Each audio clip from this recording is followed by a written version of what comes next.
Welcome back to the Diddy Men, a series where we're trying to take the nation of Indonesia to their first World Cup, but after a draw against Jordan in our last episode, our chances of qualification were starting to look a little bit fragile. We needed South Korea to slip up in one of their qualifiers whilst we won our next two games. Well, we've done our bit, but for today's game to be something more than just a dead rubber, we needed South Korea to lose as well. Did they do it? We best get into the video and find out.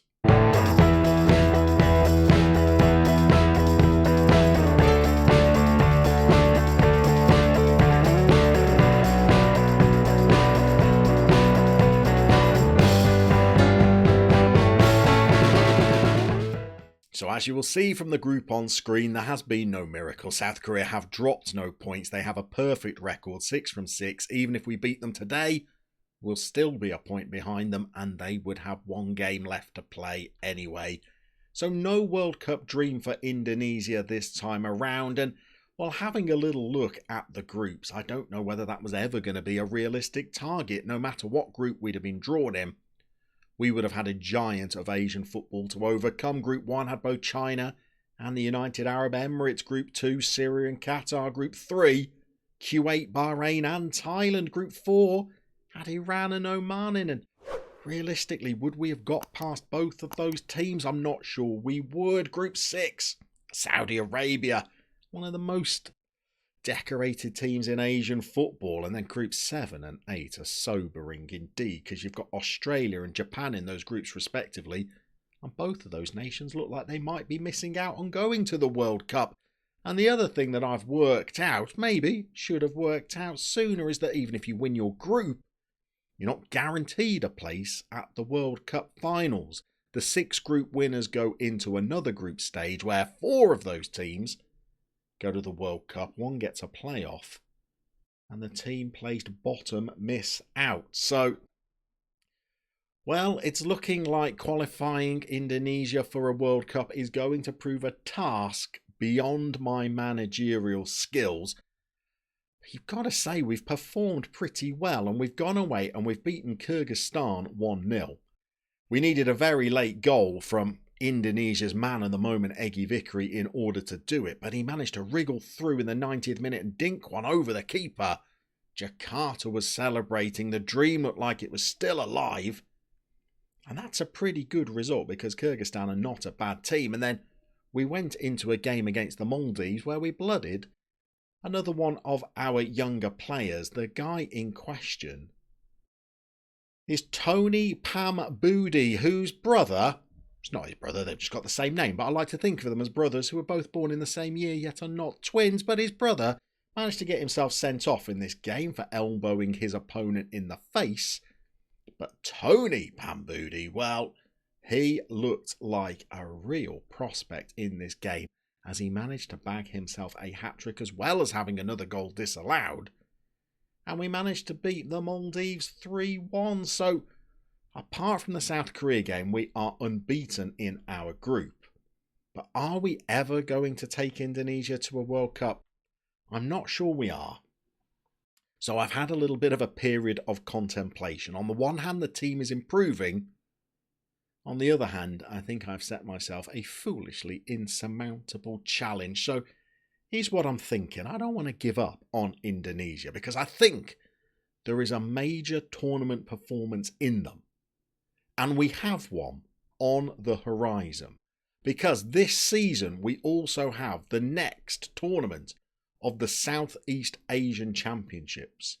Now Thailand are going to be in this tournament and in our group stage, and they look like an absolutely indomitable force in the region. They have some players that, although they all seem to play in their domestic league, the attributes that they possess really are incredibly good. We drew with them at the last tournament. If we were to draw with them again in the next tournament, I would be highly surprised, but I think we're a better outfit than we were before. So I'm thinking we're going to give Indonesia and our team of Diddy men one final tournament. We're going to play today's game against South Korea, which is nothing more than ceremonial and a chance for us to test ourselves against the continent's best players. And then we're going to come back for one final hurrah with Indonesia, where we're going to take them to the Southeast Asian Championships.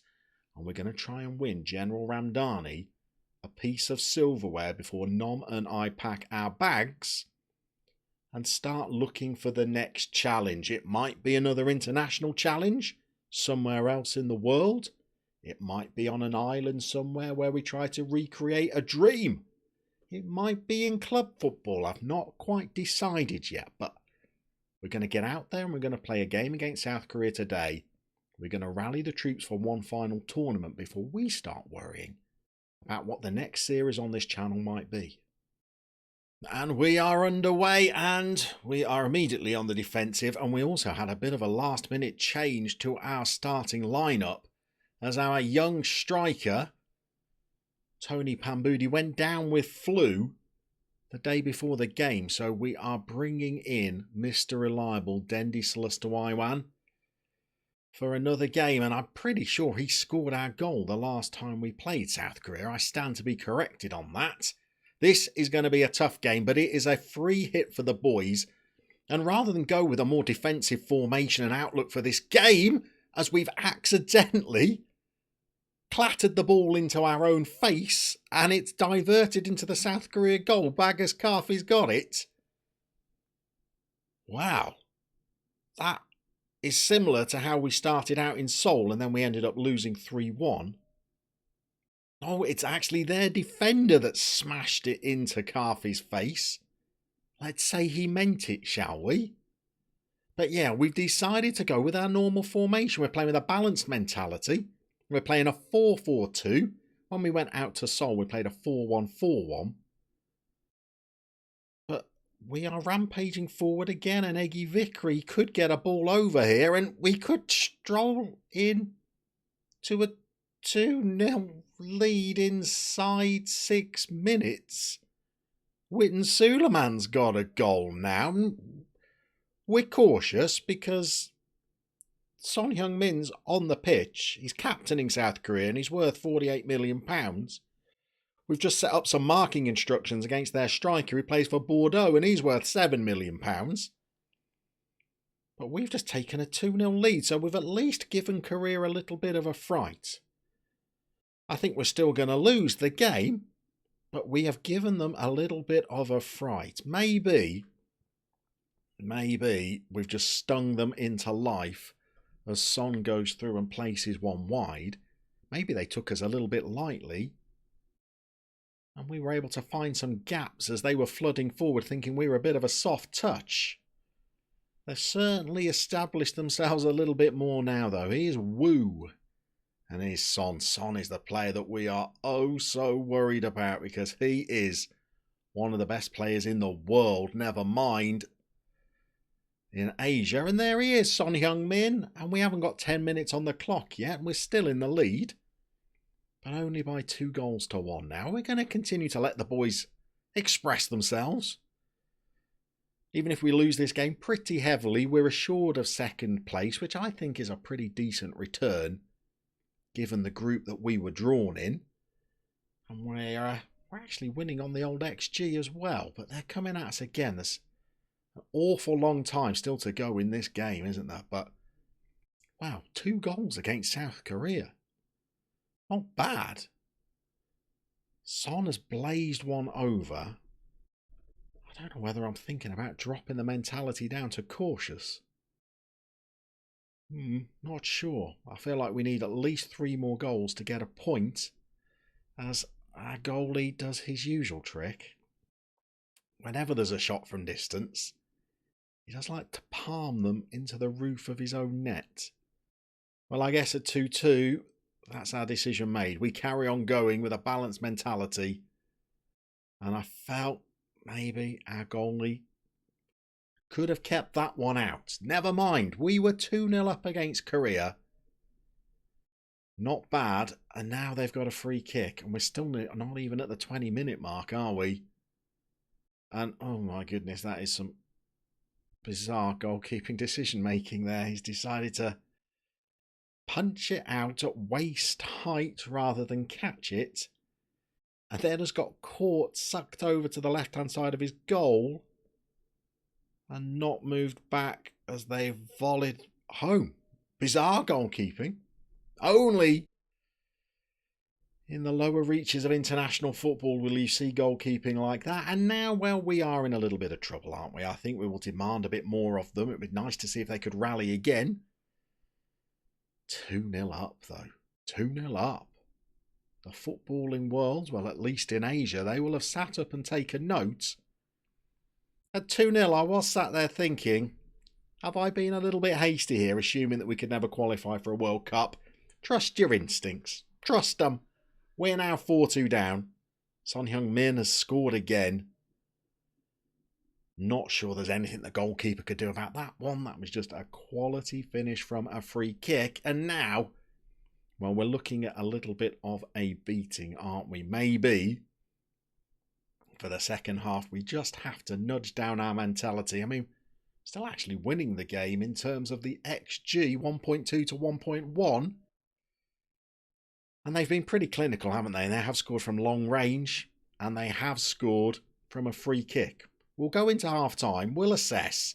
We'll have a little think. I mean, the player that scored the hat-trick against us, he's not bad, is he? Maybe we just let the kids carry on. See whether they can grab another consolation in the second half. So we're underway again. We've actually made a couple of subs at half-time, both in the defence. We've changed both fullbacks out as they were pretty low ratings and a little bit demoralised after that first half. But we're sticking with our balanced mentality, and we're going to go out and see whether we can maybe keep South Korea at bay, which we've done for the first 15 minutes of the half, maybe go and score another goal against them as well. We've got the ball with Suleiman, who I think is a pretty good player over on the right wing, and he's back playing in Serbia again. We've gone long and Dendy's in, and we know what Dendy can do when he sees the goal. He's in again. He's given it to Baggers Cafe. We've now got 3 goals against South Korea, and to be honest, well, that one was quite a nice little breakaway, wasn't it? Dendy has done well there. I thought he was going to go through and shoot. He's actually managed to hold the ball up and roll it back. Got a little bit lucky perhaps, but that's actually a pretty crisp finish from Baggers. And I reckon if this result was happening in real life, it would be seen as pretty promising. So we're still ahead on the XG. We're not for 1 second thinking we're in the game because Korea are so lethal whenever they come at us. But 3 goals against them shows that we are definitely more potent as an attacking team. We still struggle to keep the ball out. And again, they scored from the edge of the box. God, do we need to make a goalkeeping change? In fact, you know, having already conceded 5, I think maybe just give our goalie a bit of a break. Let's bring on Ruli Desiran, because at least he won't have the morale of having already conceded 5. Will mean if we get an injury in this last 20 minutes, we're going to be down to 10 men, and that's really going to be trouble. And I am tempted again to maybe go a little bit more cautious, but I mean, we're already getting thrashed, aren't we? So I'm tempted to just see whether we could nick just one more chance. Maybe one more goal as a response. We risk conceding maybe 2 or 3 more, but to see these strikers scoring against one of the best teams in Asia is pretty heartening, to be honest, because when we go into action against the likes of Singapore, Thailand, Laos, well, do you know, we might have goals in us. I certainly think we're going to be a little bit leaky at the back. We've got another 17 minutes to navigate here, and they've scored another. Well, it's not a clear-cut chance, is it? It's come from kind of a wide position on the edge of the box. But they are just clinical, aren't they? They are just a little bit of a level above us. It's going to put them on 21 points. They've got a chance to qualify, having won all 8 of their games. We've got a chance to do something from one of our corners, though. I'll tell you what, as Baggers Cafe bagged an international hat-trick against South Korea, I'm pretty sure he has, and I'm pretty sure one of our set pieces has come off again. Well worked between the two. That's unselfish play from Eggy Vickery, who is without doubt the star player of our World Cup qualifiers. And now we're looking at 6-4. And the highlights are not over yet. This doesn't look like ours as we've gone long, unless Dendy can work a bit of magic. Brace yourselves, people. We're now 6-5 down against Korea. I did say as he went through, can Dendy work a little bit of magic? And I guess you would say curling one into the top corner is magic indeed. What do we do? Shall we go attacking? Push the wingers forward? Try and give Korea an uncomfortable 10 minutes, even though we might end up conceding a further 3 or 4 goals? Let's do it. Come on, let's get into the tactics. How many times do you have a chance to go into the last 9 minutes of a game against South Korea with a chance of really putting the frighteners on them? So let's go attacking.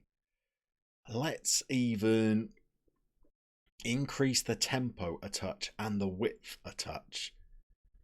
And hey, look, they're going to score whenever they fancy, but if we could just have one more shot before they score again, it's going to get the commentators excited, isn't it? We're ahead again on the XG. We've scored 5 goals against South Korea. And in fact, going attacking has not forced any highlights. Neither, though, has it meant that we've conceded any chances.